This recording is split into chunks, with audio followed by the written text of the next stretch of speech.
Chalon Edry was not a man who liked to be taken unawares. In his line of work, it costs to be unprepared. A cost far greater than some time or embarrassment or money. So, to say that his first encounter with the agent called Seaver 2 years before had caught him off guard was not something to be taken lightly. Nor was it something to be easily forgotten. And Chalon Edry was not a man to allow such a moment to pass unmet.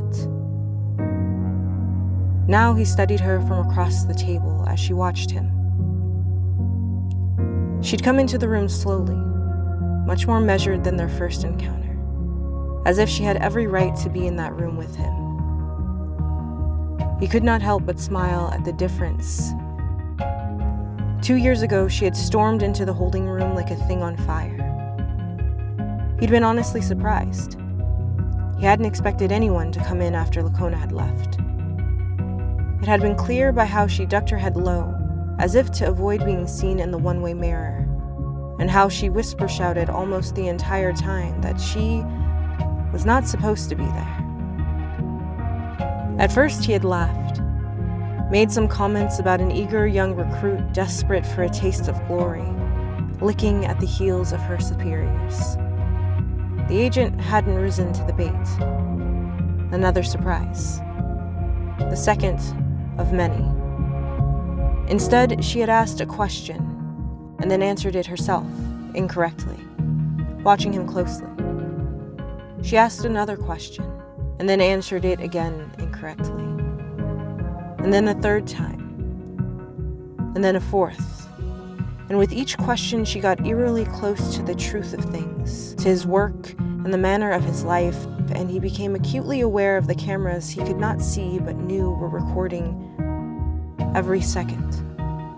He got loud then, yelling his own questions in response to hers, doing his best to bat her away from the truth, tossing snide, baseless insults and asinine threats until her voice raised against his. He had yanked at the cuffs securing his hands to the table, moved to half crouch over the metal surface, attempting intimidation, and suddenly, she stopped and smiled. You have someone on the inside. It was not a question. He couldn't remember, even now, what he had done in that moment to confirm it for her, but suddenly, her eyes lit up, a small, triumphant laugh pushing through her smug lips. Which division? Mine? He couldn't let it go on. He stood and kicked his chair to the side, catching one of the legs on his ankle and partially flipped it over the table. It got nowhere near the woman, but it had its desired result. Other agents flooded the room to restrain Chalon, and he used his very real anger to put up a fight for show. He'd had to burn one of his contacts in the agency to escape that day, as the woman's inferences had everyone on the lookout for a mole. He still had plenty of people in place to keep him informed, but the loss chafed, as did the very existence of Agent Seaver.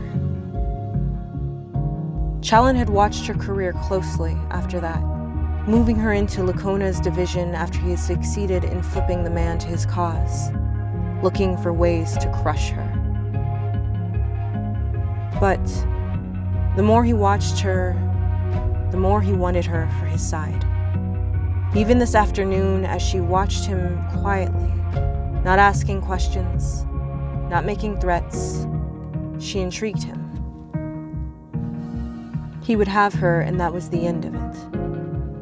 As she got up to leave, he bid her a short farewell and smirked as he watched uneasiness settle around her. He would indeed see her soon. Already, he had people in place to snatch her up before she even left the building, to take her to a holding cell of her very own, where she would undergo a well-deserved trial. All she needed to do was survive one test, and she would be in. Should she fail, he would arrange for her body to be returned to her family. He did not believe she would fail. In a little over an hour, he would be spirited away from this holding facility without burning any of his contacts and quite possibly gaining a strong ally, or destroying a potential enemy. Either way, Chalon Edry was prepared to have a good day.